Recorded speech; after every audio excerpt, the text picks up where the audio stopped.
Well, hello there, my friends, and welcome to episode 304 of Stand Up Daily. Joining me today, comedian J.L. Cauvin and professor of microbiology and infectious disease, Dr. Meghan May. I am Pete Dominic. It's time to stand up with me right now.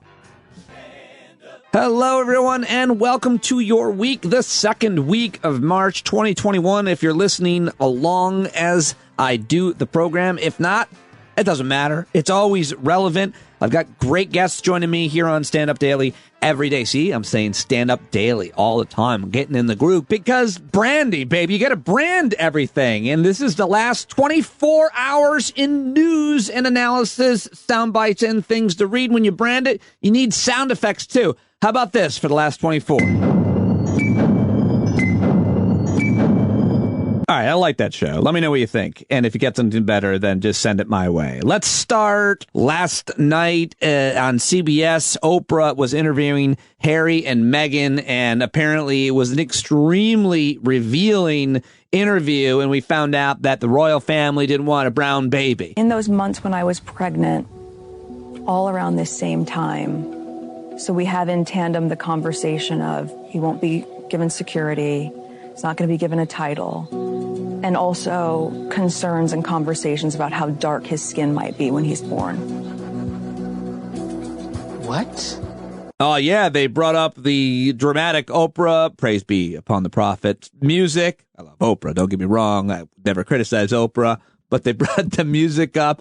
But was anybody who was surprised by the racism of the royal family? Where are you people? I mean, that was my reaction. Surprised by the surprise. Outraged by the outrage. But let's go to someone smarter and blacker. I like Dr. Jason Johnson's take, who wrote, "My timeline, Twitter, is full of people talking about hashtag Meghan and Harry. I think people are less shocked that the royal family is racist than they are enjoying the catharsis of a romanticized institution getting exposed for being racist by two black women who are pretty much untouchable." Well said, touche, Dr. Jason Johnson. Always appreciate others' perspective on something like this. Another perspective I share is that the Senate passed the House COVID rescue bill, and it's huge. It's almost going to Joe Biden's desk. Not quite there, but this is massive, massive news. Eric Levitz at New York Magazine, real smart political writer, tweeted, I want to read this all for you. I think it's worth it. He wrote, despite having only a 50-vote Senate majority, Democrats are about to pass a nearly $2 trillion bill that puts more than $7,600 into the bank account of the typical family of four, establishes America's first proper child allowance on a temporary basis for now. It also makes the Affordable Care Act plans much more affordable, provides $27 billion in rental assistance, improves the left's prospects for winning progressive reforms at the local level by leaving states in better fiscal health than they were pre-pandemic, cuts poverty in the U.S. by 1/3. Did you hear that, folks? This bill cuts poverty by the U.S. in 1/3. This is huge news. Levitz goes on to say, none of this is remotely commensurate with what working people are owed, but it's going to make the lives of hundreds of millions of people much better than they are now, and much better than they would have had Democrats not come to power. There is a sound and righteous impulse on here, I think Twitter, to direct attention towards those places where elected officials are betraying the interests of their constituents and raise the cost of such betrayals for those perpetuating them to whatever extent we can. And Democratic senators must be made to answer for their opposition to the $15 minimum wage or the extension of $400 unemployment benefits through September when comparable benefit levels exist on a permanent basis in other wealthy countries. But I think it's important not to let that imperative fully include partial victories. A lot of progressive and socialist organizers, staffers, and intellectuals, along with trade unions, black churches, and other working class organizations, help bring us to a point where Joe Biden is going to deliver the largest direct increase in worker purchasing power in U.S. history. And in my opinion, to look at that and decry Democrats as indistinguishable from Republicans is both mendacious and more conducive to advancing nihilism then progressive change. Well, that is some smart writing and a lot of big words, but I understood every one of them by Eric Levitz at New York Magazine, and why I can't sell that kind of wisdom. I certainly can buy it and wanted to sell it to you as well. Also on this same issue, Mehdi Hassan on his new MSNBC show with about a minute and a half commentary on how important the rescue bill is. So I get it. There's lots not to be happy with. But one thing I've learned the hard way over my 4 decades on this planet, especially in a crisis, is don't make the perfect the enemy of the good. And this bill, overall, is a very good bill. Remember, Biden put forward a $1.9 trillion bill, more than twice the size of the Obama stimulus in 2009. And he got $1.9 trillion passed. In the end, both Sinema and Manchin voted for it. Every Democrat did. You know who didn't? Every single Republican in the House and the Senate. Every single one. New liberal heroes Mitt Romney and Liz Cheney included. Despite it having the support of 68% of Americans across the country. You know what? Bipartisanship is overrated, fetishized in this town, but not among the public at large. Polls suggest Americans wanted this bill passed even if it didn't have GOP support.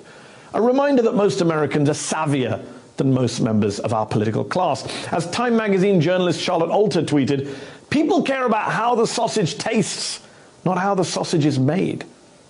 This was a victory for Biden, unquestionably. But the way things stand now, because of the filibuster, it looks like it might be a one-off victory.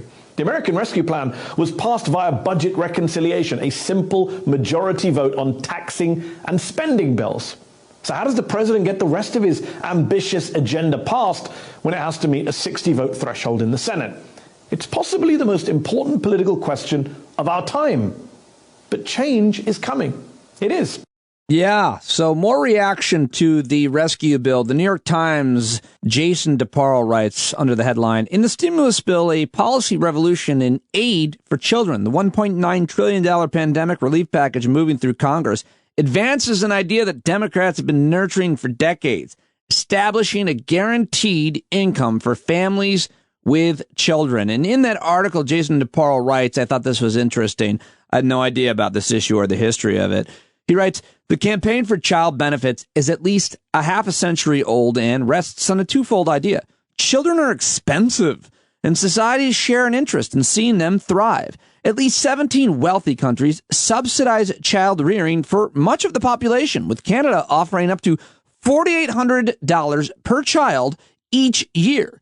But until recently, a broad allowance seemed unlikely in the United States, where policy was more likely to reflect a faith that opportunity was abundant and a belief that aid sapped initiative." Oh, so well written. I love that by Jason DeParle in the New York Times. I want to talk about this with policy experts, and I want to see how it plays out in reality. Why shouldn't we get money to bring up our children to support us? A minimal stipend every month. I mean, that benefits everybody.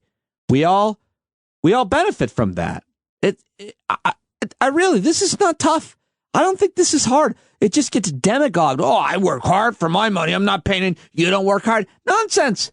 Nonsense. You want everyone to prosper. Then you will prosper. It's not that complicated, I feel like. Maybe I have no idea what I'm talking about. But here's Chuck Schumer. He is the Senate Majority Leader, and here's a little bit of what he had to say about this bill. The first bill I put on the floor, the first amendment, was a bipartisan bill by Senator Sinema of Arizona. She's a Democrat. Senator Wicker of Mississippi. He's a Republican, to give $25 billion to our restaurants.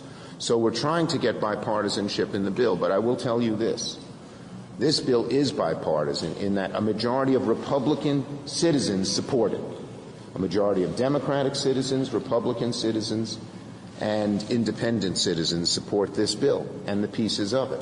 The Republican senators all voted no. I think they don't understand the needs of the country. And hopefully now that they've seen we can do it without them, they'll join us and do it with us. No, they won't. And there is Chuck Schumer trying to redefine the definition of bipartisanship, although always an interesting point when the American public overwhelmingly supports an idea like all kinds of regulations around guns or health insurance, or in this case, rescue aid package for Americans who are suffering, all of us, most of us, because of a pandemic that we had nothing to do with. It's not a personal responsibility thing unless you don't wear a mask, which is still bizarre. And just like telling a firefighter not to use a hose, not to be a wuss. Sorry, I've done that joke before. But anyway, of course, the bill got no support from Republicans. We'll see how this plays out, but we are all going to get money, and we're all going to, I think, see a positive benefit in the short term and perhaps in the long term as a result. Now, they have to pass that minimum wage because that will really make things better for the vast majority of Americans. Now, here's the Republican governor of West Virginia first trying to say that he's not a politician, which irks me to no end. But anyway, here he is. He's Republican, and he's very supportive of this bill, and he sounds like comedian Ron White, too. When we tighten down, and I'm a business guy, I'm not a politician. When you tighten down things and everything, and you just try to skinny it down and just do X number of dollars, we have proven that we have missed the boat.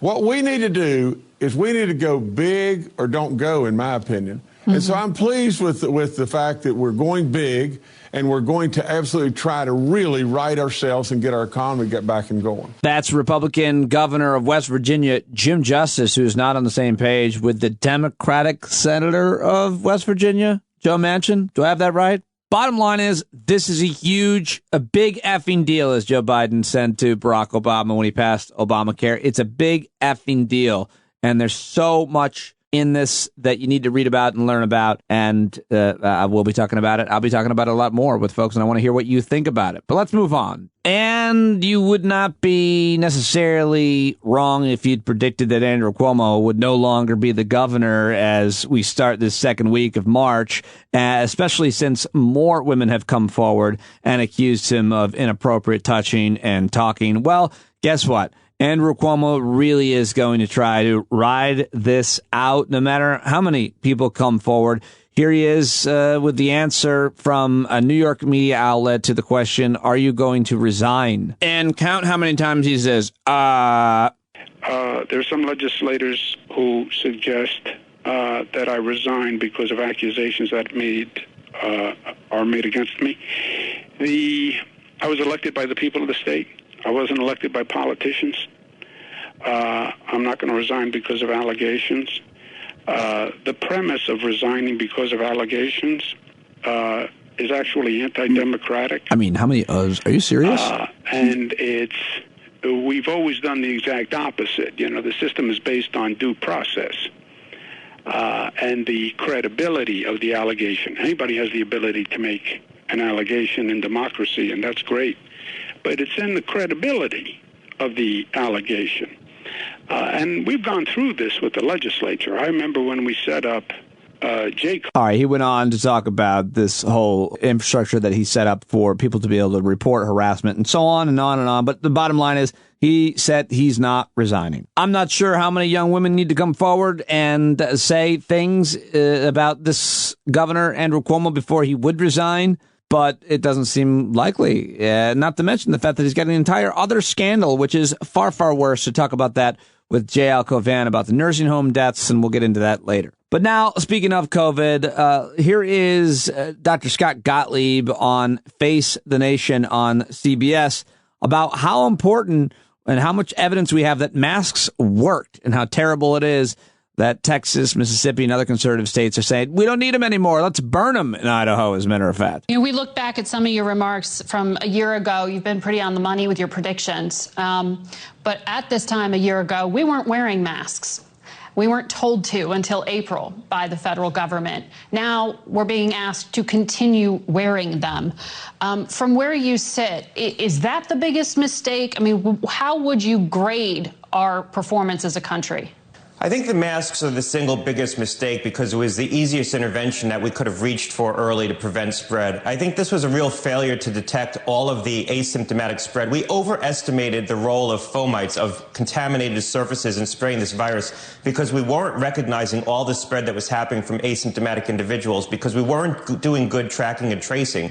We were using a flu model to detect COVID spread, and it wasn't applicable. So CDC was very slow to recognize this. If we had recognized earlier, all this spread through asymptomatic transmission, and in fact that this is spreading not just through droplets, but also aerosolization in closed environments, we probably would have recommended masks and high-quality masks much earlier. So that was probably the single biggest mistake, largely because it was the single easiest intervention that we could have reached for early. All right, I guess that was more about the mistake that was made, and that is Margaret Brennan on CBS's Face the Nation than commentary on states lifting the mask mandates, which is absolutely idiotic. Here is, by the way, just the idea that Joe Biden said it was a Neanderthal thinking, and people got outraged. Really made me want to fight everybody because they're like, oh, he called us Neanderthals. Please save it for somebody that cares, because we don't care, because you supported a guy with so many allegations of rape who insulted people all day long. So your words don't longer matter because you've got no credibility. But you know who does? You know who does, I think, is the governor, the Democratic governor of Michigan, Gretchen Whitmer. This is what she had to say about the mask mandates being lifted on CNN's State of the Union with the great Jake Tapper. Here in Michigan, we have been really aggressive in combating COVID. And so to liken moving restaurant capacity from 25% to 50% to what some states are doing, dropping mask mandates altogether, it's just not a fair comparison. We're kind of at the 10-yard line, and we're taking another 10 yards ahead, where some are at the 50 and dropping the mask mandate, and that's the dangerous situation. So because we've made progress, because our numbers are low and our vaccinations are high, we feel like we can do this responsibly. But there's no question we're going to keep tethered to the science and watching the numbers to keep people safe. And speaking of the science, let's head over to NBC's Meet the Press, where Chuck Todd had the director of the Center for Infectious Disease Research and Policy at the University of Minnesota, Dr. Michael Osterholm, who's a very respected expert, top disease expert that a lot of us have trusted and who's built credibility with the public. Here he is, laying out where we are now and where we're about to be. Let me just say, we are in the eye of the hurricane right now. It appears that things are going very well. You can see blue skies. We've been through a terrible, terrible year. But what we know is about to come upon us is the situation with this B117 variant, a virus that originated in the United Kingdom that today is wreaking havoc in parts of Europe. 27 countries seeing significant cases with this, 10 really hitting hard. Many of these countries have been in lockdown now for 2 months just to try to control this virus. Last time I was on your show 4 weeks ago, the B117 variants made up about 1 to 4% of the viruses we were seeing in communities across the country. Today, it's up to 30 to 40%.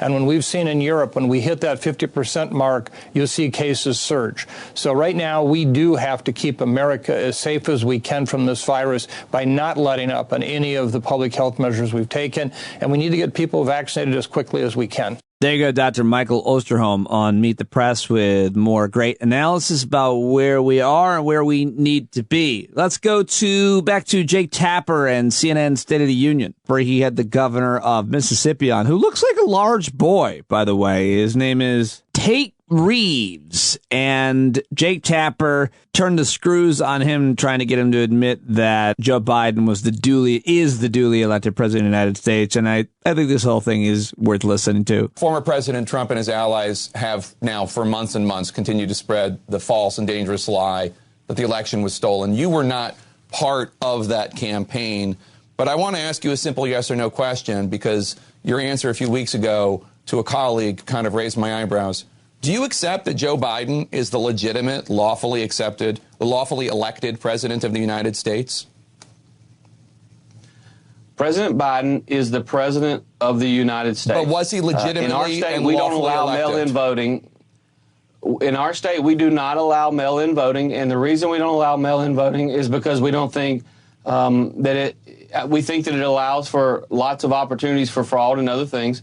And I don't think mail-in voting should be allowed in other states around the nation. But President Biden is the duly elected president, and we're going to do everything we can to work with him to help the citizens of Mississippi. There are lots of states that Trump won where there's mail-in voting, including Florida, including Ohio, including Utah. I hear you saying Joe Biden is the president. I do not hear you saying he was legitimately elected. FBI Director Chris Wray, former Attorney General Bill Barr have both stated there was no widespread voter fraud, none that could have affected the outcome of the November election. Republican after Republican, Ducey in Arizona, Kemp in Georgia, your colleagues, judge after judge have rejected this argument.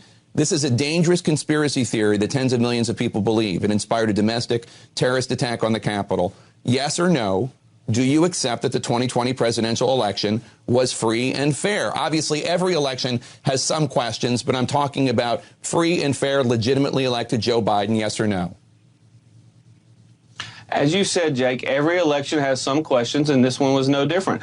President Biden is the duly elected president of the United States. That he was certified by all 50 states, either having won or lost. He lost my state by 20 points, but he was certified in each of the individual states. He was certified by the U.S. Congress, and he's the duly elected president. All right. But that doesn't mean that we don't have bad laws in the books in other states. It's just a fact. All right. Some people might point to Mississippi laws and point to bad laws. I hear you. But you did say he's duly elected, so I'll take that as an answer. Governor Tate Reeves, thank you so much for your time today. I appreciate it. Thanks for having me on, Jake. Always a pleasure. All right, so there he is, man-boy governor of Mississippi, Tate Reeves, saying, I mean, it's a weird thing, isn't it? I thought about that soundbite a lot when I pulled the audio from it, because I thought Jake Tapper or anybody else could ask folks who make those claims, wait, you're saying that we can't do mail-in voting?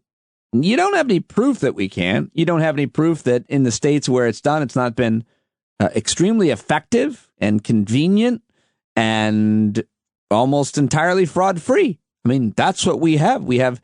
Those are the results in states across this country and in countries across the planet, that they get it done all the time.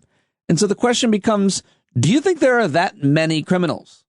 What evidence do you have that fraudulent mail-in voting has affected the outcome of any election, anywhere, anytime? You have none.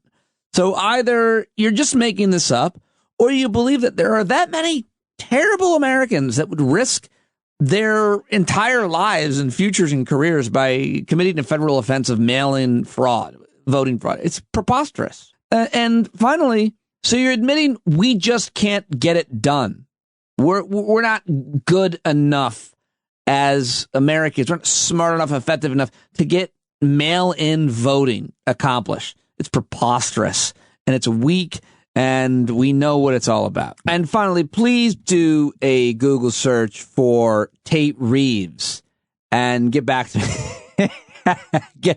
I'm looking at a whole bunch of images of this guy, and I'm telling you right now, he looks like he's 12 years old. All right, get back to me and let me know what you think about Tate Reeves. All right, that is the last 24, and now it's time for everything else that I can fit in just a couple of minutes. It's not politics, not COVID, it's undercovered. It's the news dump. Are you sick of COVID, politics, and Trump? Sit back, because here comes today's news dump. All right, here we go. Let's start in Alabama, where 3 professors at the University of South Alabama have been placed on leave after racially insensitive Halloween photos surfaced of them. Uh-oh, not one of these. The pictures were taken at an on-campus Halloween party in 2014, according to a petition created by USA students, multiple news agencies reported. Then, Dean of Mitchell College of Business and current finance professor, a guy named Bob Wood. Apparently, he was dressed in a Confederate soldier's uniform, while his colleagues and fellow professors Alex Charlin and Teresa Weldy posed with a whip and a noose. So, yeah, I guess they're in trouble for photos taken on Halloween 7 years ago. Guess you probably shouldn't do that. If you're a college professor, or any other job probably, but going to have more of a backlash if you're a college professor than if you worked at the local oil change place. I'm just saying. At least 100 people, let's go to Idaho, where at least 100 people gathered at the front of the Idaho Capitol on Saturday to burn their masks in protest against measures taken to limit infections and deaths caused by coronavirus pandemic. Did you see these pictures of the people, the families with their kids. Videos posted on social media showed adults encouraging children to toss masks into a fire. And in a related but undercovered story, those same families insisted their kids throw fire extinguishers in the fire. Also, they asked them to throw the bottles that the pills come in, the baby safe caps. They got rid of those. Jock straps. They got rid of seatbelts and helmets. They threw all their helmets away, too. Everything that can make you safer and keep you safe, they are teaching their kids, we don't want any of that stuff. But we will worry if you go to the mall alone. That's scary. Now, I saw this headline, and I really just don't want to unpack it because it's nuanced and it's a news dump, but I did want to mention it. 144 cities could lose status as metro areas. There may be fewer metro areas in the U.S. in the near future. Bye-bye, Bismarck. So long, Sheboygan, they write at ABC News. Those cities in North Dakota and Wisconsin, respectively, are two of the 144 that the federal government is proposing to downgrade from the Metropolitan Statistical Area designation. And what does that mean? I think it means something about federal funding and economic development. But I thought that was a significant enough news story to read in the dump. Also at ABC News, because I'm there, adorable boy scores hockey goal. I don't know. Go read it if you want. What else? A train derailed, killing 1, injuring 40 in southern Pakistan. The Swiss narrowly backed a proposal to ban face coverings in public.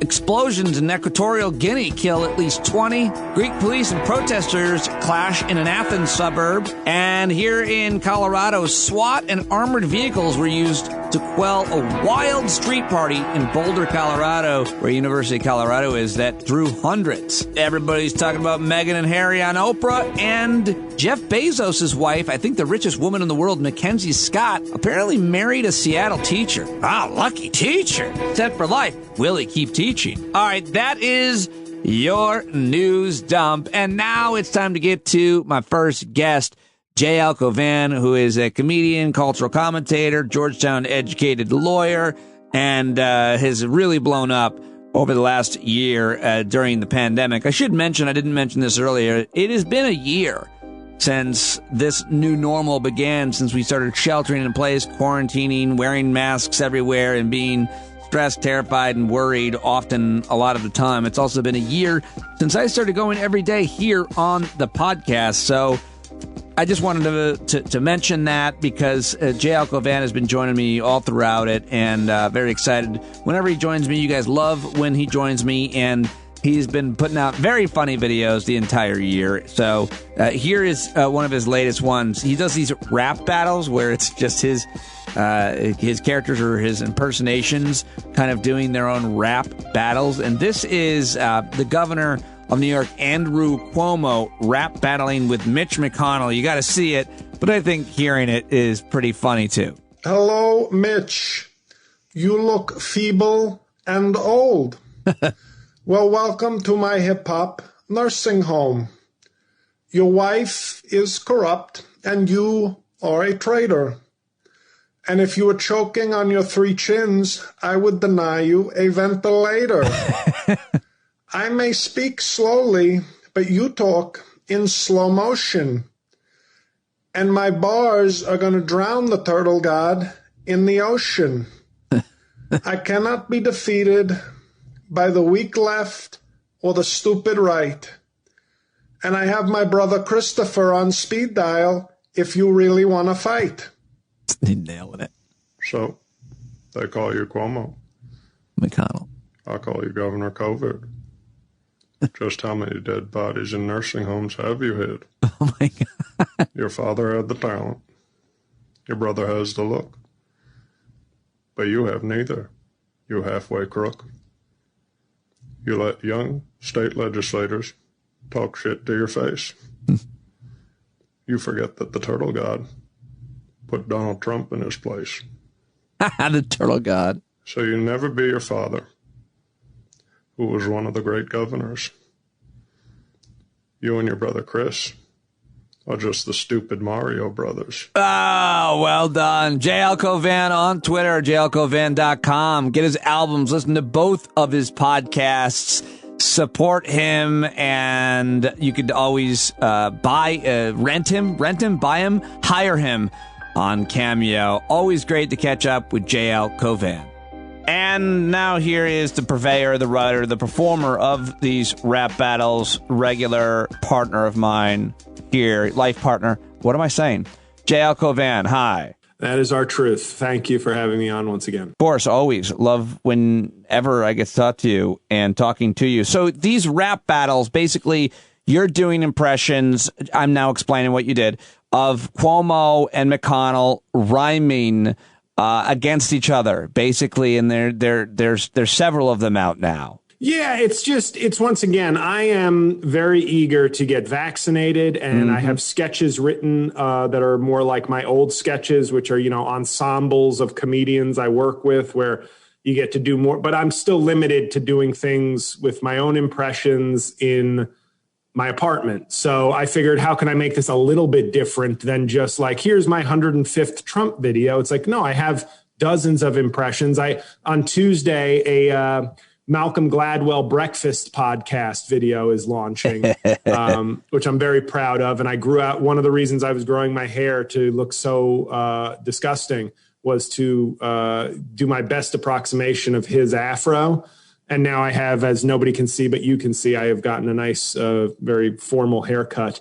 I'm ready for military service. Yeah, it looks high and tight. I like it. You're also working on, you got a Mike Pence project in the works. Is that right? I do. It's the Mike Pence podcast. As soon as I heard that he was going to be doing a podcast like a month ago, I said, oh, well, that's easy. I'm going to just beat him to it and mercilessly mock it before he's able to have it come out. Pun intended. And, so it's going to be like a 5-video series of him doing like his own podcast. And many of the jokes will be easy, but some of the things I've already sort of put together are going to be like really laugh out loud funny. So it's, like I said, anything I can do to keep showing what I can do and to make myself laugh and make other people laugh. But my real goal is obviously to A, perform on stage, and B, do some of my bigger sketches where there's, where they take half a day to film, but I'm working with other funny people, right, and getting to do things that aren't just me alone in my apartment. So let's talk about Andrew Cuomo and your thoughts on him. We just heard your impression of him, which is hilarious. But what do you think of what has gone on with him? My brother has beaten me up because he listens to the podcast. He's often my moral center. And he's like, yeah. He's a creep around women. He's not the worst, but he's clearly a creep. But how come you keep not talking about like that he didn't count hundreds of, maybe thousands of dead people? Like, you're avoiding that. So the sexier scandal, I guess, is the one where he's been accused by several women of making him feel pretty uncomfortable and saying and doing horrible shit. But the other scandal obviously is much worse. Yeah. But I don't understand it. I don't understand what they did and why they did it. You're talking about the numbers? Yeah. I think it was because I read the New Yorker had a very long piece on him several months ago before any of these scandals erupted. Oh. But I've always thought, I've never been, and I know this will sound like I'm jumping on the bandwagon, I'm one of those people who was never really a Cuomo fan. I was a Bill de Blasio fan. I know he's flawed and like not a great mayor, et cetera, but I always felt like he came in with a progressive mandate. And Andrew Cuomo was more concerned with maintaining his status as the big dog of New York. And often the mayor of New York City often supersedes in terms of celebrity clout the governor of New York. Right. And in the article, they actually talk about him being very cognizant of like the Pataki-Giuliani dynamic, the Bloomberg. But there's so much wrapped up with him growing up as the son of the state. And he wants to beat Mario. Apologies for the phone. He wants to beat his father's record. Like he wants to have more terms than his father, which is always weird to me. It's like, it doesn't feel like my dad would be so proud. It feels coming from him like a, fuck you, dad. I'm going to piss on your grave the day I get inaugurated a fourth time. So how do you see the situation that he's in? How do you look at a situation like his with some nuance, or is it easy for you to be like, no, you got to go right now for several reasons? Here's what I will say, and hopefully my mom's voicemail is not coming through on my microphone. I will say that I am okay with people saying he needs to resign. I think you owe a responsibility to conduct yourself in a responsible way. He clearly has been inappropriate with people under him. And the other thing, the undercounting of bodies is also I don't know at the end what level of scandal that will be, but I'm okay with people thinking he needs to resign, and maybe he does without me rendering a final judgment. Yeah. But I saw one example was Alessandra Biaggi, who said after like the second accuser came out, "You are a monster. You need to resign now." And she's a assembly woman, a Democratic lawmaker in New York State. And she replaced, I think it was Jeff Klein, I think that's who it was in New York State, who was one of those like assholes. I think if I remember his name correctly, he was one of those assholes who was like basically caucusing with Republicans, even though the Democrats had the state. Oh yeah, that was an issue in New York. And she was the one who got him. Like she ran against him. I thought that was great. But obviously a lot of these people don't like Cuomo and they're scared of him, and this is the opportunity to just pile on and start. But when I hear hyperbole, especially around sexual issues of monster, I know it's not the main issue because I'm already conceding he should probably resign. But when I hear what he did as monster, I go, inappropriate, sure. Bad game, definitely. Monster, not sure I can go with Where is your monster threshold? I don't know. As whoever said it on the Supreme Court, paging Eric Siegel, I know pornography when I see it. I don't think I don't think he's I think he's an asshole. And is Jeffrey Epstein a monster? We're all children of God, and yes, Jeffrey Epstein is a monster. Sure. Okay. I just wondering where monster status lives for you. In other words, what I tweeted, and I think I deleted it because I just didn't want to get into a brouhaha in case it was happening. I said, maybe I actually did tweet this. I said, can we at least agree that Andrew Cuomo, if he is a monster, is more on the scale of the Monsters, Inc. monsters? Sounds to me like you have a soft spot for sexual harassment. Here's my thing. I've always said, as a guy who is lazy, and somewhat off-putting to people, almost my entire hookup dating life has been me standing against a wall and then some woman coming up to me indicating their interest and me going, okay. so being because you're such a large man. Yeah, being lazy and being not famous is a great way to avoid any and all sexual harassment. I don't want to put in the effort, let alone be a target of any accusations. Let me move on and ask you about another big issue here on Sunday night, because I want to get your reaction to, of course, the big COVID rescue relief bill.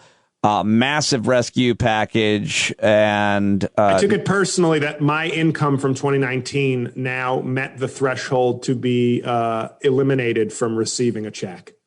Congratulations! I felt it was personal, and I'm voting third party in 2024. Well, there's obviously a lot of controversy about the bill. Number one, 0 Republicans voted for it.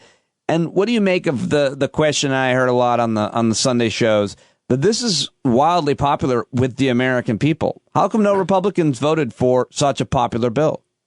It's stunning. Honestly, it is at this point the agenda of the Republican Party. The agenda of the Republican Party, their platform is the failure of Democrats. Yeah. Like that's their agenda. I'm not. You know me. I'm not far left hyperbole guy when it comes to like left-right issues, I think. But it feels like their only platform is the demonization and failure of Democrats. Well, the way I see that is I feel that way about Republicans. I mean, it's part of my thinking. that whole he's your president, you've got to support him. You know, when Trump was like, no, you want him to succeed. That boilerplate. He's the president. You want him to succeed. I was like, no, I want him to fail miserably. If he succeeds, we're going to be out of the Paris climate. If he succeeds, we're going to pass a massive giveaway to corporations, blah, blah, blah, blah, blah.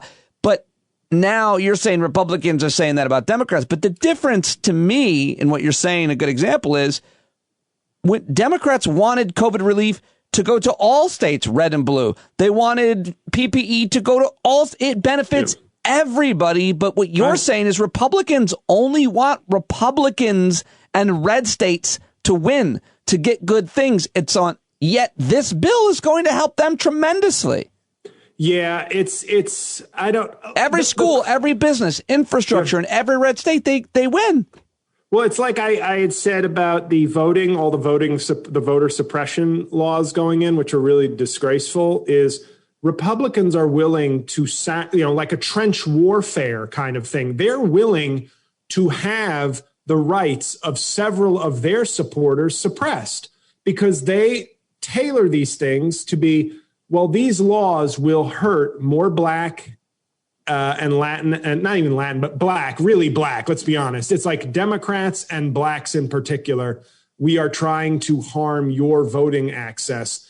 And yeah, it might hurt our people because if you saw 75 million people voted for Donald Trump because some of those people who might have been lazy or less engaged normally or also poor have to work during the day. Like all the things we always say, the Black community. Well, there's plenty of white people who have to work shitty jobs and can't get off work for fear of losing their job. Let's say like Democrats don't have a monopoly.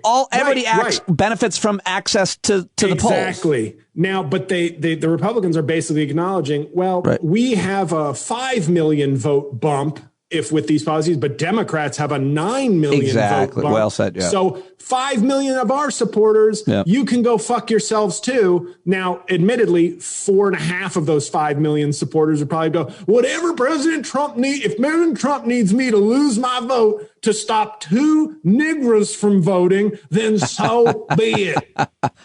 Listen to this. Ari Berman on Twitter today. On March 7th, 1965, John Lewis brutally beaten for voting rights on Bloody Sunday in Selma. 56 years later, Republicans have introduced 253 new voter suppression laws in 43 states. That's what you're talking about. This is why we need to pass the John Lewis Voting Rights Act and the For the People Act. JL, to me, I'm looking at these pieces of legislation that would restore the Voting Rights Act, which was gutted by the Supreme Court several years ago. And I say, this isn't controversial. We knew what this was in 1965 when it passed the first time. We're just trying to bring it back so states don't cheat and pass racist laws. And none of the Republicans are going to vote for it. And it's as if we're back in 1965 when it comes to the legal atmosphere around access to voting. And as much as I think somebody like Mitt Romney will be remembered well by history because where he stood on the biggest moments in the last few years, he shrinks incredibly at all the fairly large moments. Like, in other words, if it's a 10 out of 10, he's there. He's willing to be the voice alone condemning Donald Trump. But if it's a 9.8 out of 10 in terms of importance to our democracy, he's like, I'll pass. So it's very, I hope Manchin and Sinema can be convinced to, and I think Manchin is already kind of saying, certain things, the filibuster should be more difficult. I think that's him signaling a little bit like when it comes to voting rights, if you're not even going to let this be heard, maybe I will go the other, which is good. You know what? Like I said, Joe Manchin is the best we're going to do. Like the next senator from West Virginia is going to be a racist piece of coal. So Joe Manchin is it. He has incredible power, but you know what? That's the system. I don't think he's being disingenuous to who he is. That's the best we can expect out of West Virginia. And we're lucky that we get a Democrat out of there. But when it comes to voting rights, it's the fundamentalist of the fundamental.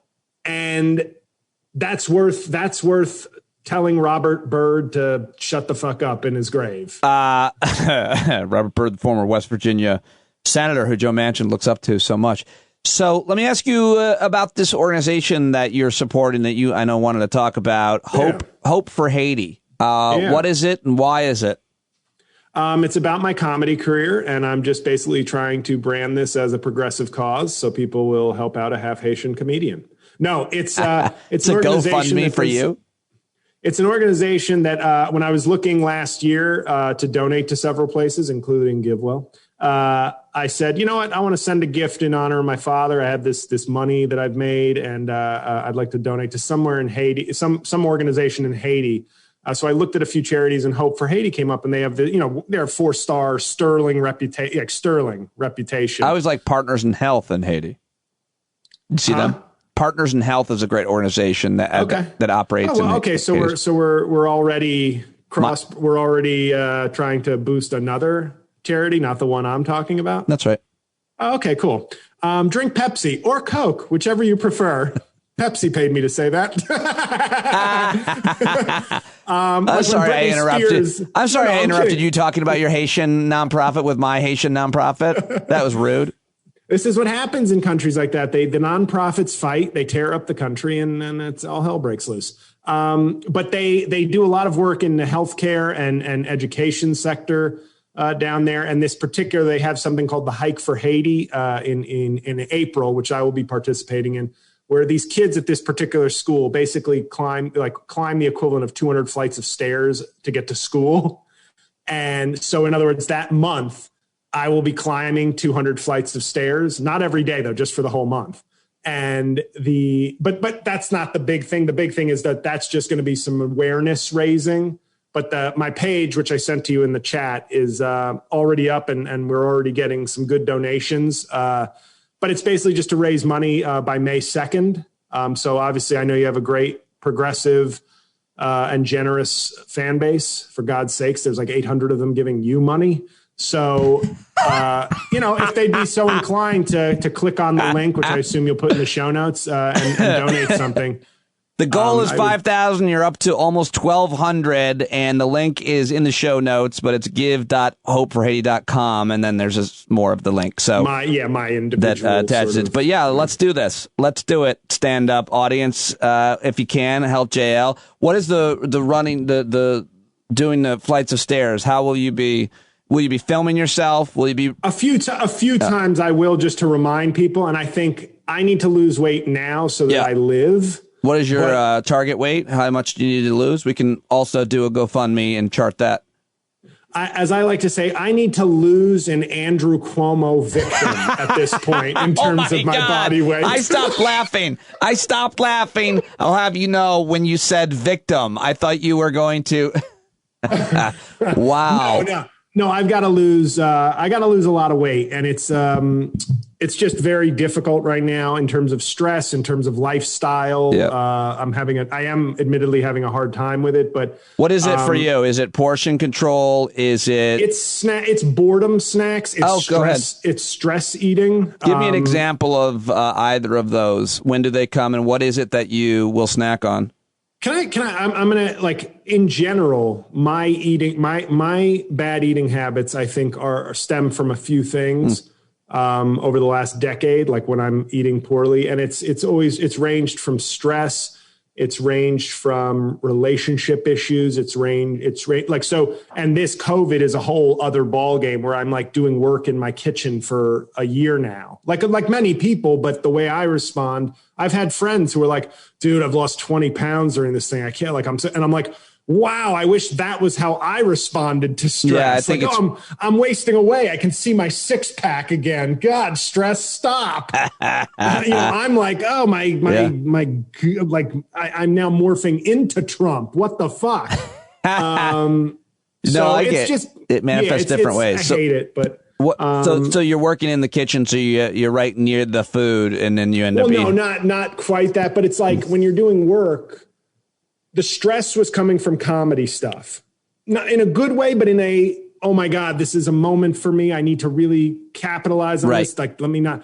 And then on the other side is a day job that I have to keep doing that at times can be very boring. And so I'm mixing this like stress part of me with this boring part. And those are literally the two things that make me want to eat snacks. Like whenever the one time, that's why I know I want to do comedy as my career, like full time. Like I could make it my career now, but in terms of like to have it be a dependable career, because whenever I'm doing sketches, like I was describing before, where it's like, okay, we're going to film 2 sketches I booked the room from 11 to 6 p.m. I can go the whole day without eating. Wow. It's interesting how you think that much about your relationship to eating in terms of your schedule, in terms of the type of work that you'll be doing. I'm sure it's common. I don't really, I don't know. I can't.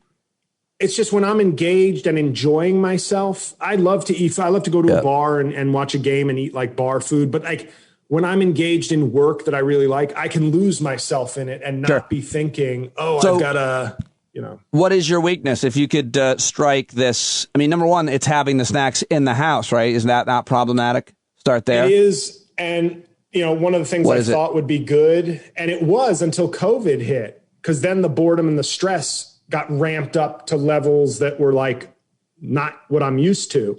But I live like far enough away that it's like, if I want to go to my local bakery, it's a mile walk each way. Okay. But now I make that walk like 4 times a week.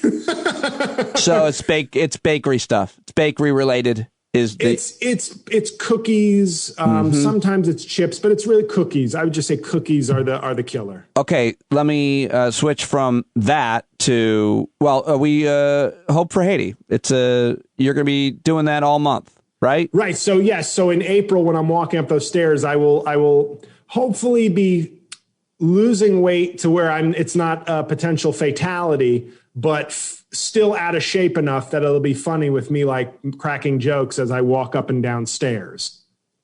What is your son of a Haitian immigrant story? What is your relationship with your father's homeland? I don't, unlike my brother, who's been multiple times, I've never been to Haiti. I don't know if with my brother, the first child, I think the parents are always trying to do everything or so like, I think my brother went to Haiti when I was a baby. And then he's been twice as an adult. He brought my father's ashes there when he passed away a few years ago. But is that what your dad wanted?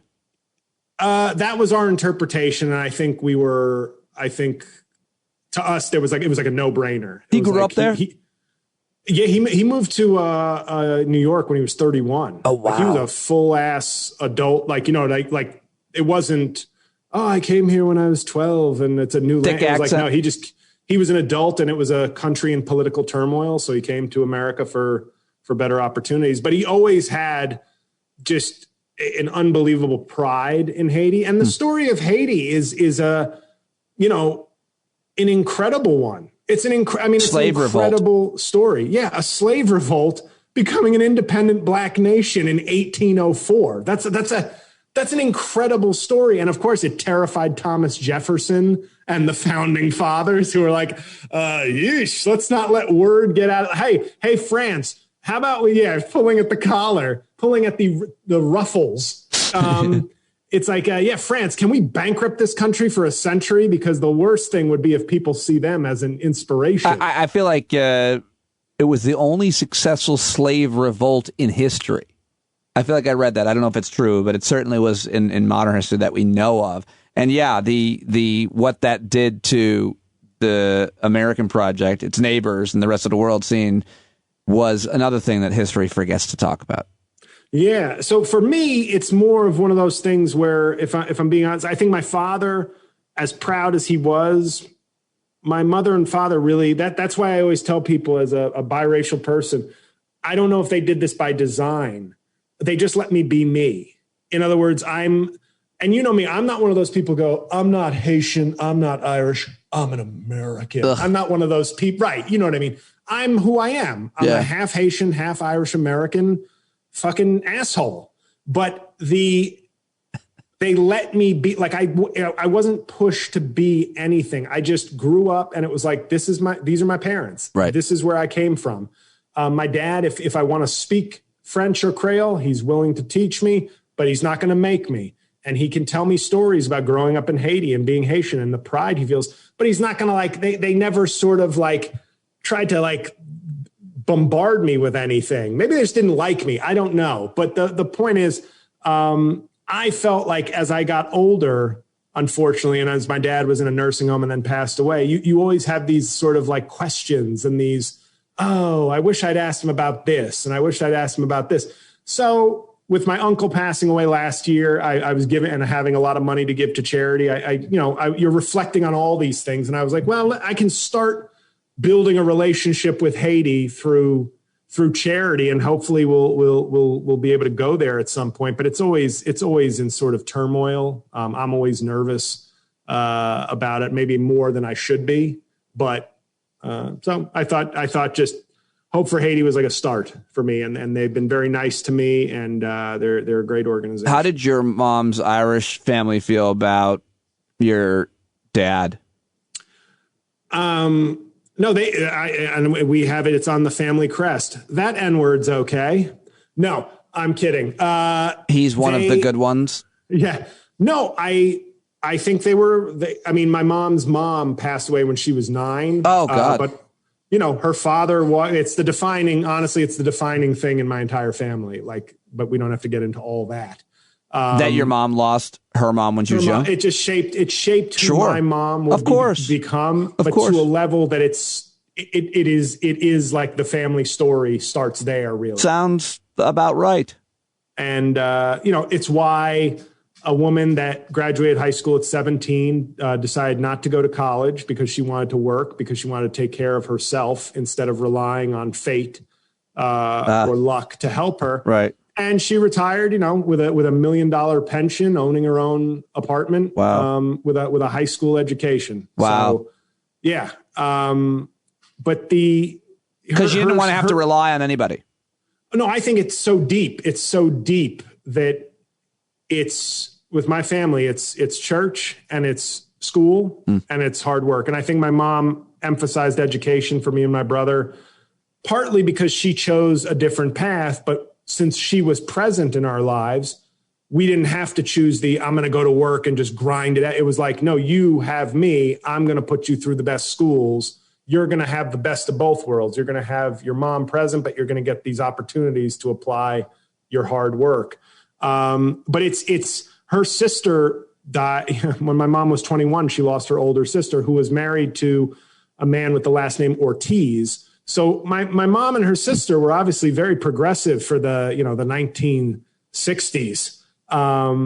Irish Catholics going Latin and black. And my mom, I always say this about my mom. It's like she lost her mom and then she decided, how can I play this game of life on the most difficult setting? Are there any immigrant black men who'd like to get married in 1971? Last question, because I got to run. I know you do too. Yes. Which is, I just want to know what your reaction was to the fact that all this great news about the vaccines, and we're really ramping up, and more people getting vaccinated every day. And then, of course, you have Texas and Mississippi, and now other conservative states saying, you know what? We're wide open, no more masks, and the frustration level is just peaking amongst experts and the rest of us that are trying to be on team responsible, because we're saying we're almost there. You don't please, so many more people will die, or even if they don't, so many more people, frontline healthcare workers are going to have to deal with more sick people. And it's like, give them a break, just work with each other. And it's just so maddening and frustrating to see this being led by Texas and Mississippi. What's your thoughts on that? My biggest thing, and I talked to a friend about this today, was if you want to make some argument of we need our businesses and our places open for mental health, for economic benefits, et cetera, I can disagree with you.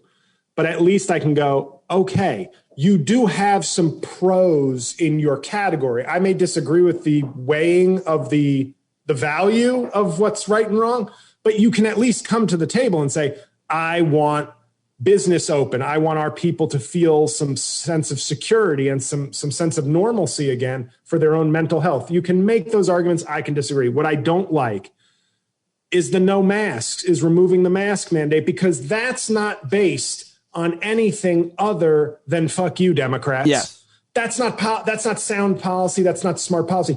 If you were to say to me, we have opened up our state, but we are keeping the mask mandate. That's our compromise. We're going to do the safe thing, but we want our business back. I can at least go, that's a politically risky, but possibly very savvy move. Yeah, exactly. But the threshold should just be how many percentage of your citizens get vaccinated. That's all. I mean, it's a pretty simple equation. Oh, no, don't get me. Like, I'm just trying to. No, I know what you're saying about the compromise. Yeah. You can't do both. You can't open up and just take off the mask. Like one of, yeah. And the mask thing is literally like, it works. Like, yeah. And it's easy. And we've been doing it. So if you just. That's the Republican ethos in a nutshell. It's like, F the Democrats. They're about masks, F them. Even though this does not help anybody. Like, hey, go to the movie theater, go to the restaurant, just wear your mask. But you can now go. Yeah. No, it's got to be, no, none of it. None of it. And it's the same agreement we make on a billion other things that aren't politicized, from seatbelts to smoking to drinking. I mean, it's very sad where we're at. I really do think we're in a very sad place as a country. Well, I was hoping that we wouldn't end on that note. Yeah. What kind of cookies is it that you binge on? The ones with sugar in them. Thank you for joining me.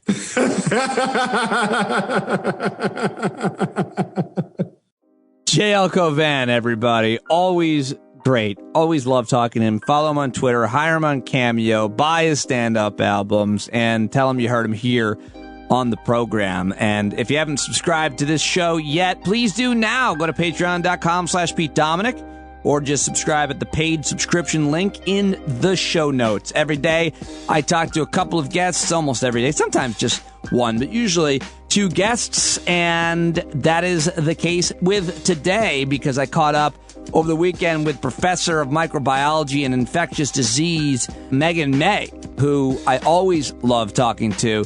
Very smart woman. We go off on funny tangents as I try to understand the science and her expertise. We covered a lot of ground in this conversation, so let's get to it. You can follow her on Twitter at drmay5, at drmay5. Please do let her know that you heard her and thank her for joining us and teaching us and let us be in her classroom. Here it is, Dr. Meghan May. All right, I've got her back now, and last night we were meeting with the stand-up community, which of course you're a member of, and everybody was talking about you, even though you weren't there, because they were so happy that you are part of our community because you had predicted so many things so early on. I'm so sorry to have missed it. Well, the happy hour coincides with bath time and story hour, sadly. So, well, everybody was singing your praises because we were talking so early on. You had reached out and contacted me. When did you? And I was trying to remember. I should go back at our messages, but when did you first start getting seriously concerned about COVID-19? I started getting seriously concerned in January. Right. I was, when we first saw these weird cases of pneumonia, my colleagues, and all of this is public on Twitter, so you can actually see a bunch of nerds just yammering back and forth. Of, Did you see this? What does this mean? Do you have a friend in that hospital? What have they been saying? And we all looked at this as there are things that aren't adding up. So we all kind of generally came to the consensus of, I think there's information that we all don't know publicly because what we are being told is not quite adding up. And if that's the case, it's hard to know how concerned to be. But what we do know publicly and what we know about this type of virus, I think this is something to be concerned about. And then in particular, when we started seeing cases outside of mainland China, where there was a bit more transparency of information, right, and how quickly we started seeing, there's now a case in the Philippines and there's now a case in Malaysia. Oh my God, there's a million cases, not a million, but there's a substantial number of cases in Japan, and it was just spreading so quickly. And then we all started saying, I'm not feeling real good about this because there's no U.S. plan. And no one's really talking about this. And we really need to be talking about this. So we were all quite concerned early on and just hoping that we were overreacting. And, as it were, we were not overreacting. Can you say generally, Meghan, like, I know you look at the data and you look at the science, but you also can't help but look at the politics and the public statements that are coming out of any agency or any country, because you're looking at the data and you're looking at the statements and you're saying, absolutely, these don't necessarily line up. So that doesn't add up. And I don't mean to be cheaply like politically partisan, but I mean, I do feel like I want to ask you about the difference between kind of the way that the federal government handled it under Donald Trump's leadership and the leaders at the CDC that he had appointed and other agencies that are relevant that he appointed versus, what's happened since Joe Biden took power. And if you've seen a noticeable difference, because it would seem generally, I know not much about public policy, but it seems that the problem with the United States versus some other countries is other countries have kind of a more centralized decision-making process, centralized government, where they're saying we're all of our provinces, all of our states are going to do A, B, and C. And yet in America, under Trump, he basically wasn't concerned about it, ignored it, made fun of it, did all this damage. But most damage he did was there was no national plan. It was every state for themselves. And that seems to be much different under Biden. So that's the way I see it. But where's the nuance here? What's the real difference between these two presidents and their federal government leadership on COVID? I think there are a few very concrete policy differences that we can point to, and I get to those in a second, but there's also differences in messaging. And as you point out, and I completely agree with you, there was no central chain of command, right? There was a task force on the federal level that didn't really seem to have any kind of teeth or decision-making power. When things were allotted from federal stockpiles, for example, they were just sort of either shipped to states with no distribution plan, or they were, there were asks for states to compete against each other for those resources. Yeah, there are midnight runs, like governors telling covert operators to go out and pick up this truckload of masks or ventilators. It's crazy. Even the one that really sticks with me was Larry Hogan, who's the governor of Maryland. Yep. His wife had worked very hard to get N95 masks, I think from South Korea, but they got them from an international source. And when those arrived in Maryland, they had to have state National Guardsmen, basically protecting them from federal seizure to be diverted to some other state. And so it was just like there was this, not only was there an absence of federal coordination, there was just this thoroughly unhelpful competitive between state aspect.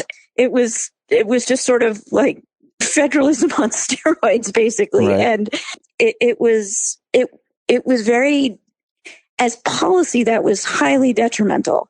The other reason that I think it was detrimental in terms of the federal messaging, right? The idea that you not only didn't have a central message saying, this is serious, this is what we need to do, this is what is required for businesses to be open, and, states are free to massage that as they see fit based on their local circumstance. But federally speaking, here's the message that we think is important. Right. There was, not only, again, was that not there, you had this thoroughly unhelpful opposite that was in place, right? Where you have this, it's no big deal, it's going to disappear. And, I guess people can wear masks if they want to. I mean, I'm not going to do it, but that was just... And suggesting that they take medications that had no scientific basis, from hydroxychloroquine to, now it's ivermectin. Yeah, I saw you tweeting about that. I want to ask you about it, but let me just stay on this one point, sure. which is, have you been in the last, staying broadly and generally, since the beginning of this, since you first found out, what has surprised you about the way that the virus has been contracted, has been mutated? Does anything really surprise you? You're a scientist. You study how these viruses are contracted and are born and spread. And I'm not even using the right words, Meghan, obviously. But has anything surprised you about this virus and the way that it's spread here or anywhere else? Or I got a mental picture of a virus baby shower when you're like, when they're born. It's gender reveal virus party. It's well, that doesn't have any gender actually. Neon green balloon thing. I don't know. I'm too old for gender reveal parties. So I don't really know how terrible. They work, they're terrible anyway. Yeah, people are dying. Imagine dying at a gender reveal. Like I've read too many stories I know, about. What a stupid way to die. Awful. Just what happened to Mike? I don't even want to tell you. Was that a gender reveal there was party? Like a pink powder cannon gone awry. I don't know. Cake blew up in his face. All right, it was a whole thing. Sorry. Anyway, that's all right. We love going off on funny tangents. Go ahead. So what has surprised you? That's why we get along so well. So very few things have surprised me. And that's unfortunate because it's the kind of thing that, you know, as we first discussed, I thought this was going to be really bad from moment one. And I would have been happy to be surprised at it not being really bad. But unfortunately, that's not how things shook out. The one thing where I can say, a lot of us, again, we're talking publicly on Twitter and saying that's the official line. There is no way that's true.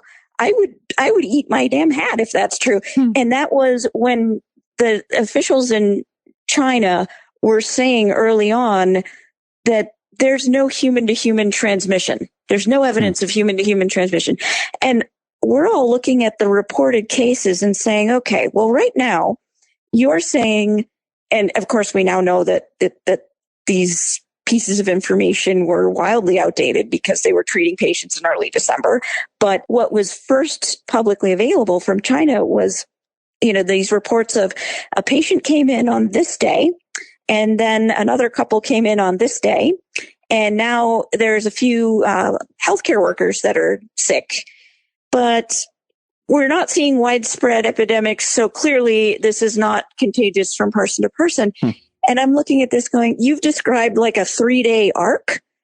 There's no way you could know that something's not spread person to person in the time frame that you just described. Right. So at the very least, what you should be saying is we do not yet know. Right. But that being said, you do kind of know because you have healthcare workers who are sick after treating those patients. So that would kind of suggest that it is very much spread. Yeah, you don't. I feel like you don't have to have a degree. I mean, even Scooby and the gang could have figured that out. It was wildly illogical, and so there are viruses and MERS, which is a cousin of SARS-CoV-2, is actually a really good example of this. That you can see human to human transmission, but it really is restricted to a sick person and a caretaker. It's not like you see, wild community spread of that virus. It's not that contagious. But this one, we were all looking at the information that was publicly available and saying, you have no basis to say with concrete certainty one way or the other. But if you had to venture a guess, I would think this is spread human to human until proven otherwise. Right. And that is, of course, the exact opposite of the statement that was put out. What would have changed if China had been more transparent, or if even domestic agencies that we can talk about here had been more transparent? I mean, even, there's all kinds of, unfortunately, leaders from the governor of New York now is in a scandal about just not being transparent, or in his case, changing numbers, and what that just does more damage to the cause of scientists trying to track this is what it does. It absolutely does. And it does damage to good science and good policy. It also erodes public trust in good science and policy. Yep. And because we've had this narrative all along through the pandemic of, well, you guys keep changing your mind.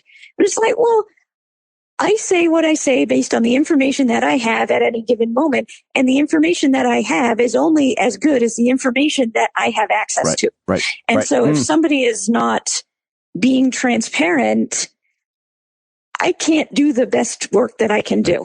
Right. And it's, and nobody benefits that way. The only person that benefits is a person who doesn't want to get in trouble for something that is not going well. And they almost always get caught. They almost always get caught. Yeah, and when they do, it erodes public trust in government even more, which is what you're saying. Precisely. Yeah. And, it's the punishment is worse than the crime, or the cover-up's worse than the crime idea. But in this particular case, when you're talking about a public health crisis, the cover up, yes, it sucks for you because you get in trouble, but we all suffer from that. So, is there any way for you, or do you look at, it would seem like one of the most important things you can do is look at different countries' reactions to preventing the spread of a virus and see who does better why. And, you can solve for certain things like, okay, Australia and New Zealand do well, but they're not, they don't have any other countries on their borders. How do people travel back and forth to this country or that country, like North Korea? Nobody can come in or out. I mean, because it's easy and it gets political quickly. But it wasn't, everybody blames everything on Trump, but hundreds of thousands of people died in other countries as well. And absolutely. So I think you can absolutely look at different countries and different policies and say, this clearly worked well. This clearly was a disaster. And to be fair, with regard to Australia and New Zealand, who have done an outstanding job, yes, they don't have land borders, but they certainly take international flights. They take international ships. And if you look at the distance between several South Pacific countries in Australia, they're really close together. And so there's an incredible amount of travel back and forth between Southeast Asia and Australia. And they still managed to have done quite well. And if you, I have a ongoing love affair with Australia, and I've been there a bunch of times, and it's one of my favorite places in the world. So I follow their news to an extent and all that kind of thing. But the reason I bring that up is, when there is a case in Australia, once they really got things under control and were able to open up and have, in-person sporting events and all kinds of things like that, once there was a case, they had incredibly rigorous testing. Yep. And once there's a positive, they have this immediate protocol where everything instantly locks down at one positive and it gets stamped out. And then you just open back up. And it's been going wonderfully for them. New Zealand's been doing the same thing. Right. And so there are lessons like that I think you can say, yeah, they really have it right. And again, I appreciate that it's harder to cross a border into Australia or New Zealand without being detected. I appreciate that that is definitely true. But at the same time, it's not like they cut themselves off from the world entirely. Right. Another thing I think to point out is you can look at countries like, say, the UK, who I think had not awesome policies, but not quite US level policies. You can look at countries like Brazil that took Bolsonaro, took a very Trump light approach to things. And they had kind of a disastrous caseload as well. But you can look at other countries in Western Europe. You can look at Germany, France, and then also countries like Canada, that they fared better than the UK, didn't fare as well as Australia. So it's actually quite reasonable to look at the different nuances in policy and ascribe certain behaviors to certain outcomes. It's different but similar here in the United States, looking at state by state policies, I suppose, and there's all kinds of different reactions and supplies and resources, and you can also look at a state like Texas, where in certain parts of the state they do really well, in other parts of the state they do really poorly, and that often has to do with poverty and so on, culturally, the way people live, and generationally, nursing homes, all that. But let me just ask you specifically about the news this week, which was, first of all, I guess let's say it was Tuesday that the President of the United States came out and said every American adult can be vaccinated by the end of May. And we rejoiced because that meant summer might be somewhere close to normal, but it could be really joyous and just the relief there. And hours after, the governors of Texas and Mississippi ended our joy by saying, we're wide open, no masks, no rules, let's do this. How did you react to that news, and what does it mean for the virus, given the fact that at least we have a lot of people that are vaccinated, and even though now people are going to go to spring break in Texas, and I guess Mississippi too, do they do that? They're going to come back to wherever they live in their college, and they're going to bring it back. But you know what? The vulnerable people are vaccinated, Meghan. So that's my working theory based on zero science. Hey, I mean, lots of people have totally less sound COVID theories, also based on zero science. So, all right, fair enough. So I could see. I think it's not going to be quite that rosy. You're like, why am I friends with you? You always do this. I'm like, this is going to be good. And then I'm like, no, let me pee on that, because that's not going to work out. I'm friends with you because you pee on it. So here's the thing. As you point out, there are different levels of vaccine coverage in different states. There are different policies in different states, blah, blah, blah. The issue that I have with Texas, and I actually got into it a little bit on Twitter with the Wall Street Journal reporter who said something to the effect of 13.4% of Texas is vaccinated. Important context. And so I replied, important context. What proportion of those vaccinated are healthcare workers who are not going to stop wearing their masks just because the governor said it's okay? And the other, great point. The other piece to that is, so yes, you have largely vulnerable populations that are vaccinated. Terrific. You have healthcare workers that are vaccinated. Terrific. Those people are the most likely in the population of any state to continue to be as cautious as possible. So I think the people that are most likely to yell huzzah, throw their mask out and go to the bar are the people who are less likely to have already been vaccinated.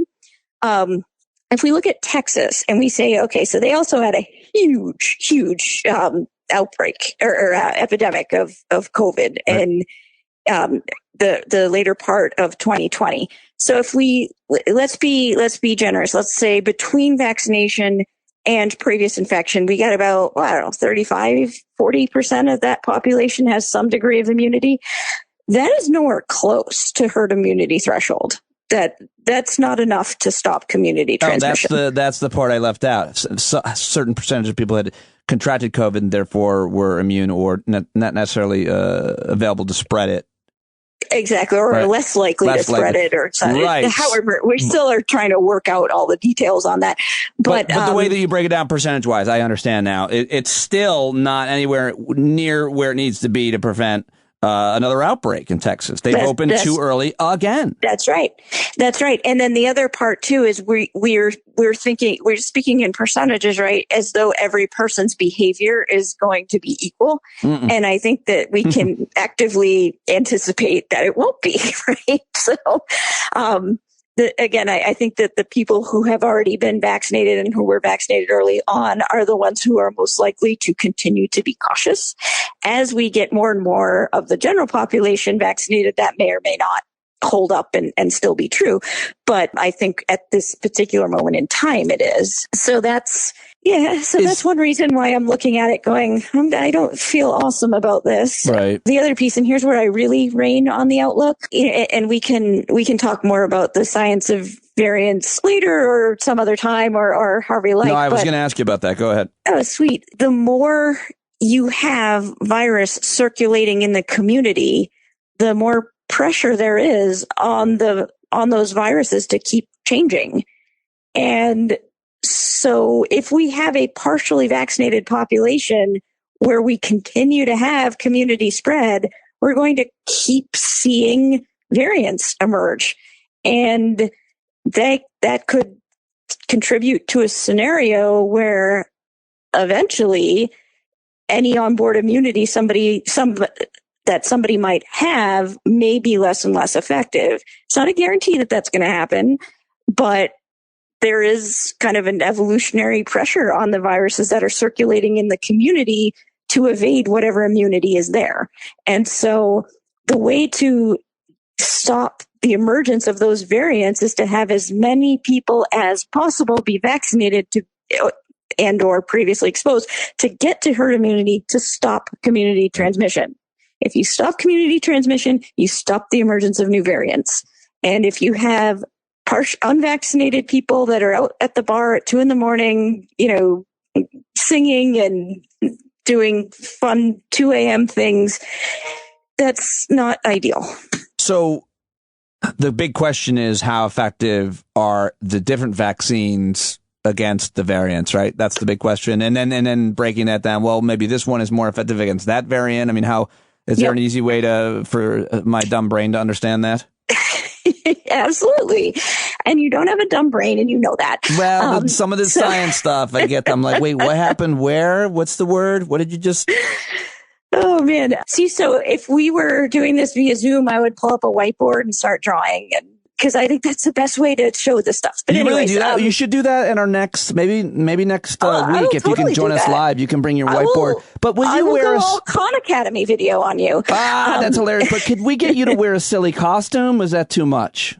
Well, a crown, some kind of headgear, at least. Scarlet Witch. I have a Minnie Mouse costume. Oh, okay. That'll make it more fun. Last time we did Halloween, I have a Minnie Mouse costume. I also have this is more of it's not purple, but it would fit better on Agatha. I have like this awesome witch cape that's got like silver moons and stars. It's pretty good.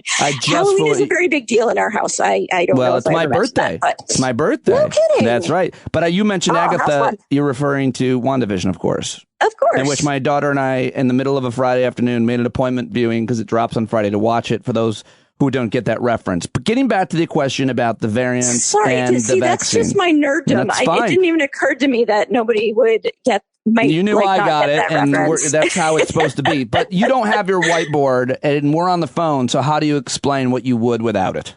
Sure. So basically, we can test how well any particular vaccine is going to do against a variant in 2 different ways. So the first way is easier, but it's ultimately more accurate, but it takes a little bit longer. And that is, you look at all the people who were in your clinical trial, and you go back and keep contacting them, which these companies are all doing. Typically you do that for a period of several years afterwards. You go back to those patients and you see, have any of them subsequently contracted COVID-19, because you're still keeping tabs on them as part of your trial. And if any of them develop COVID symptoms, what you then do is test them and see, is it a variant or is it the normal, is it COVID classic, if you will?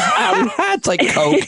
Is that easy to identify the different strains or variants of the virus itself? You can tell It is, but you have to be doing it intentionally. So the original COVID tests that we all approved wouldn't be able to tell a variant from the original COVID. Companies are now making modified tests that allow you to do that. But given that a clinical trial is going to have an incredible amount of resource to it, what they would do is sequence the entire genome of whatever viral isolate is making a person sick when they were previously isolated, if they're part of that trial, to see, is this an established variant? Is this an entirely new variant? Or is it just that somehow this person is whatever, their vaccination didn't work out the way it was supposed to. So that's one way that this can be tested. But again, that takes a long time because... So it's really hard to come to a conclusion as to how effective the viruses are against the variants, even though we all want an easy answer. There's another way we can do it. We can do it based in a laboratory. And so here's how you do that. And this is where a whiteboard would come in handy. So essentially, everybody that's been vaccinated presumably has antibodies floating around in their serum. What you can do is you can draw blood from people who've been vaccinated. Mm-hmm. You can spin the serum out of the blood. Actually, that was the wrong way of describing that, because technically you spin the blood cells out of the serum. But anyway, I was going to correct you. Like, please be accurate for God's sake. I was going to correct you, but I didn't want to embarrass you. I know how centrifuges. Where is it? A centrifuge? Is that what it is? Yeah, I'm smart. All right. Well, so here's I was just thinking, if I were me listening to my friend on this, I would curse. So I had to correct myself. That'd be so great if someone corrected you. Actually, Meghan May, it's the serum and the thing. I don't know. You don't appreciate how nerdy my friends are. Thank you very much. But I'm impressed. The point being, you're going to have some serum from vaccinated people. It's going to have some antibodies to it. What you can do is take that and you can take a plate full of human cells. You can throw some virus onto that, some SARS-CoV-2 virus of the original Wuhan 4 strain.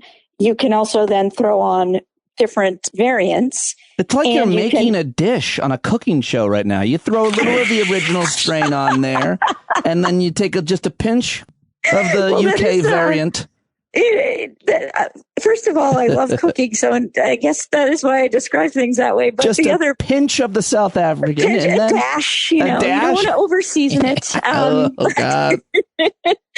But so essentially, what you do is you add the serum and the antibodies that came from a person being vaccinated. Mm-hmm. You add it in the presence of virus. And what's going to happen is if those antibodies are able to bind onto that virus and neutralize it, it won't be able to infect the cells. And then when you come in the next day, the cells will be perfectly happy and still alive. If the antibodies can't bind onto and neutralize that virus, you come in the next day and all the cells are dead. Oh. So, I mean, it's a little bit more intricate than that, but that's the basic idea is, can those antibodies that are in that serum, can they neutralize that virus by sticking to them or can they not? And so what we found for some of the variants, the B117 variant, for example. Delicious variant. That's my favorite flavor. Yeah, it's a little salty. So, I think the P1 variant's a little more salty. Oh. It doesn't behave quite as nicely. The B117 variant, which the formal name for what people call the UK variant, that one, the antibodies that people made after being vaccinated with the Pfizer vaccine or the Moderna vaccine, they work just as well as the original strain. So that one variant, no problem.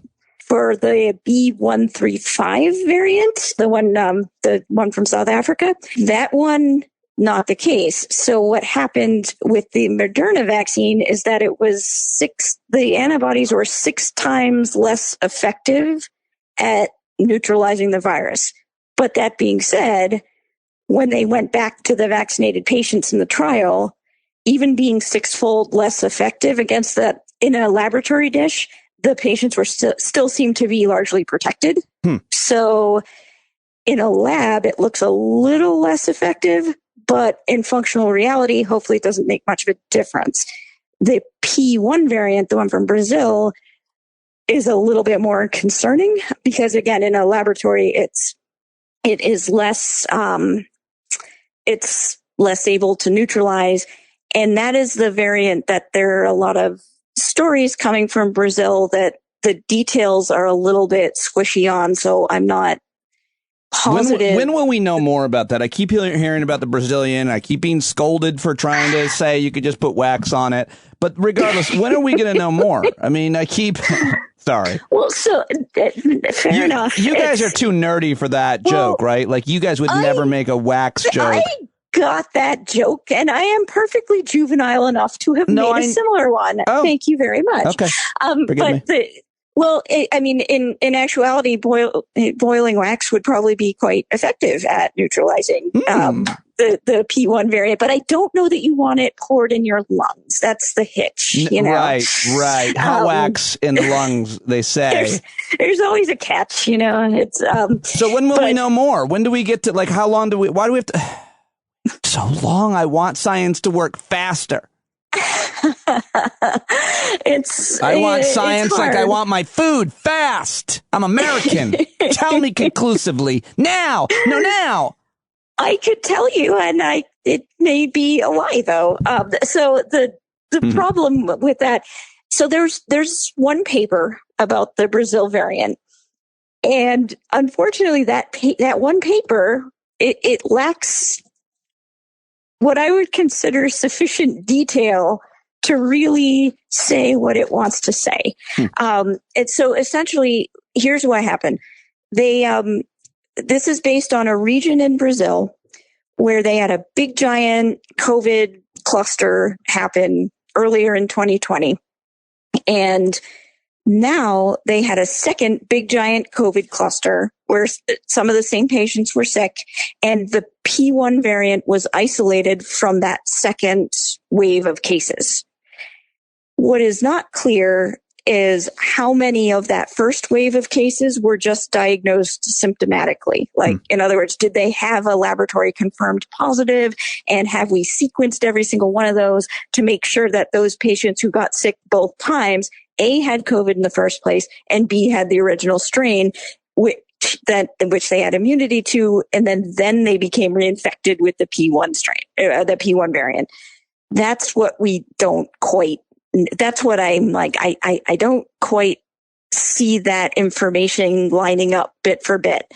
And to me, it's like, if that information were available, it almost certainly would have been put in the papers. So I don't want to draw a conclusion that's unfounded, but at the same time, that absence of those confirmatory details kind of suggests to me that perhaps no one has them.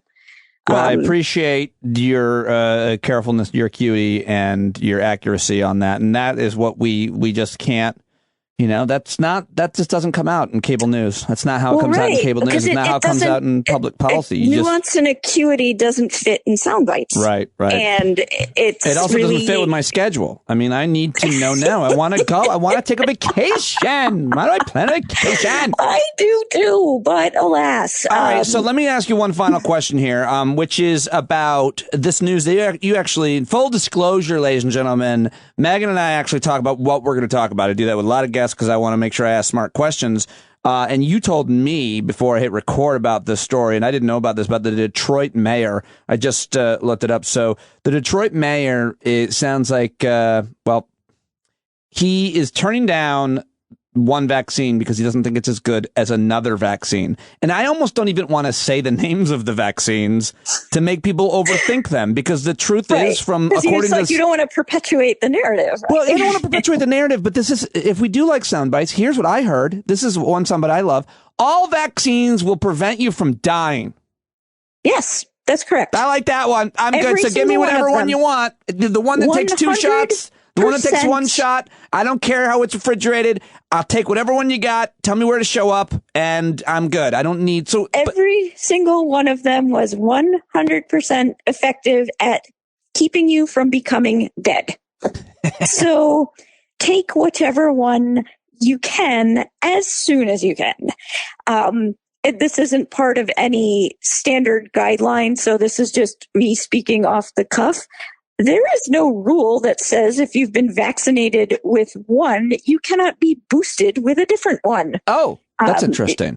Yeah. So as soon as there's enough for everybody, there's no reason why you can't go get a different one. Detroit mayor declines vaccine. I'm not saying which one. Says other vaccines are better. And now, as you said, with your political analysis, now you're going to have like this kind of race to the bottom of weird elitism where other mayors, other governors are going to say, you know what, I'm holding out for my people. We won't settle for Reebok. We want Nike. Shut the fuck up. Both sneakers are the same.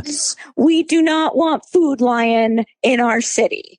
That's what is happening. Hold on a second. I think Whole Foods is actually far better than Food Lion. I mean, I don't know if that's I don't disagree with that. But, they still sell apples at Food Lion. I'm just saying. Cities, competing to turn down a life-saving vaccine for a different life-saving vaccine.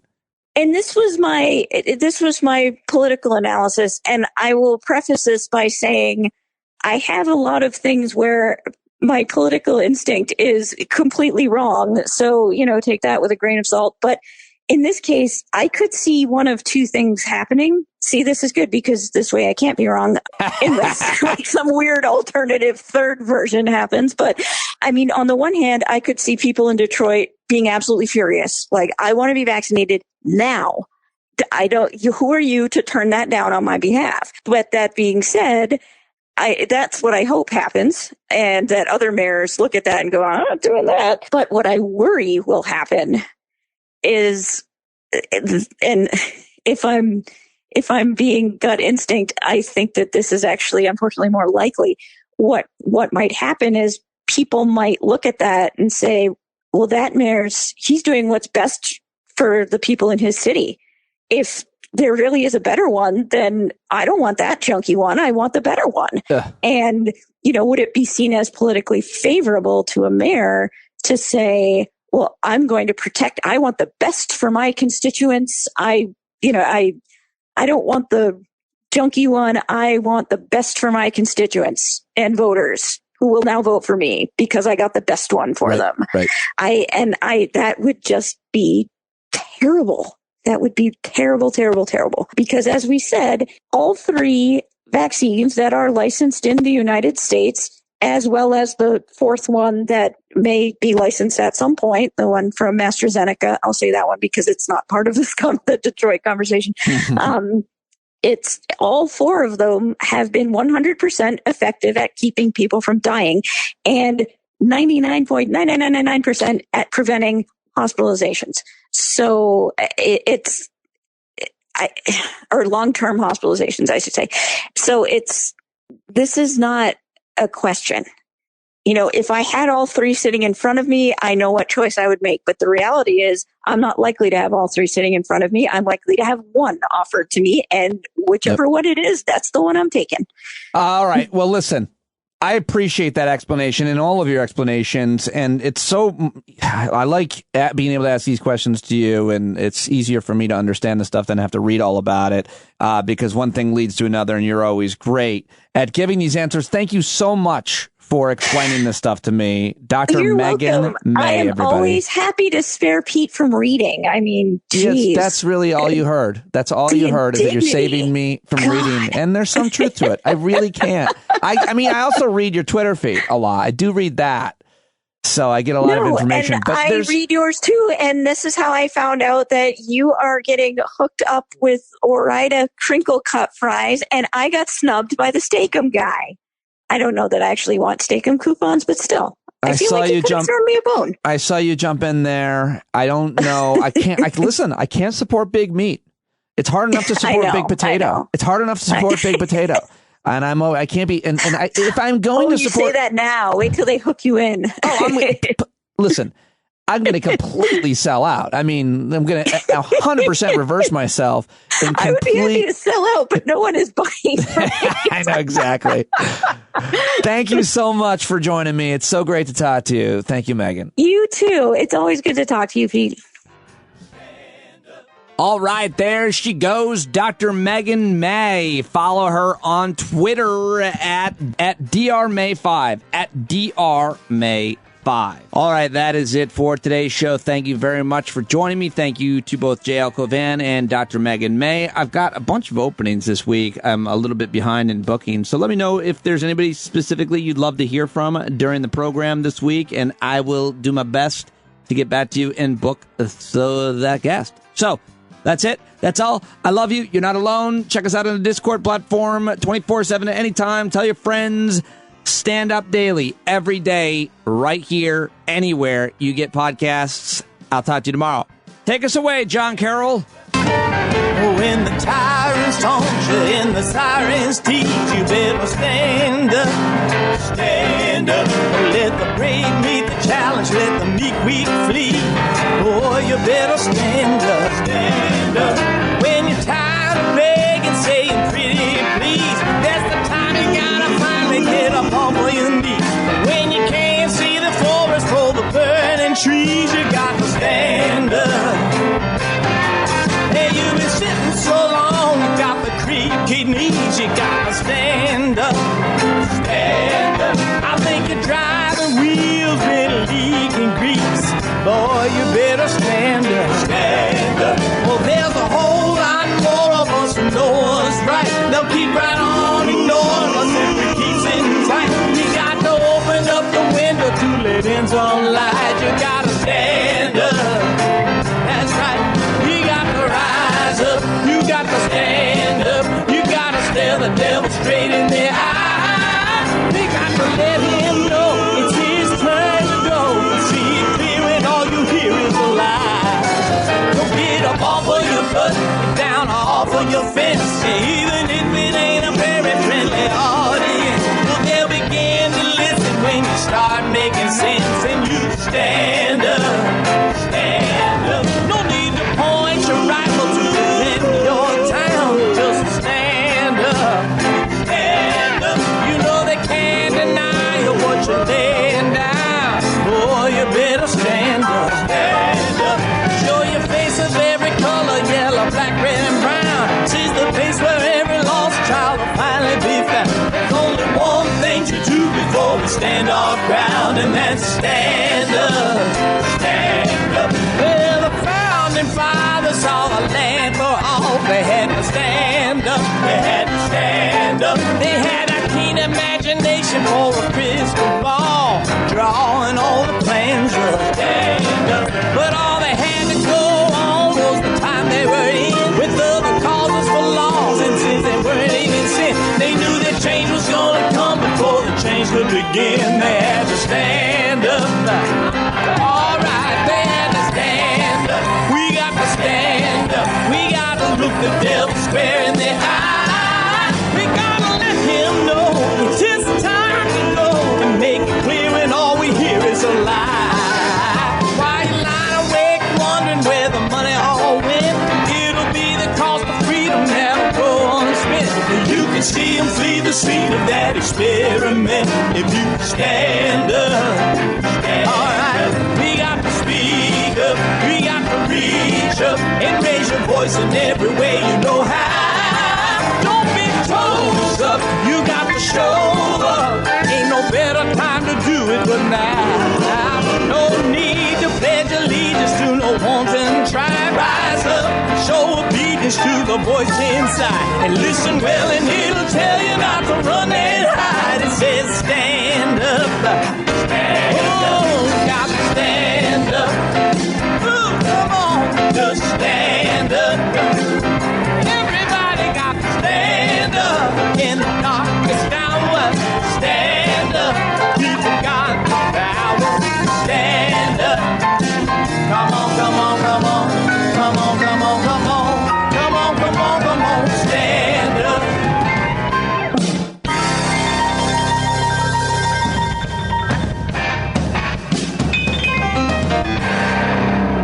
And now here's a funny parody song from an account called Founders Sing that is making fun of the insurrectionists specifically. It's a graphic of the QAnon Q shaman guy. He's singing behind bars. It's funny, the image, but I think it's the song itself that I wanted to leave you on with a little chuckle for the show enders.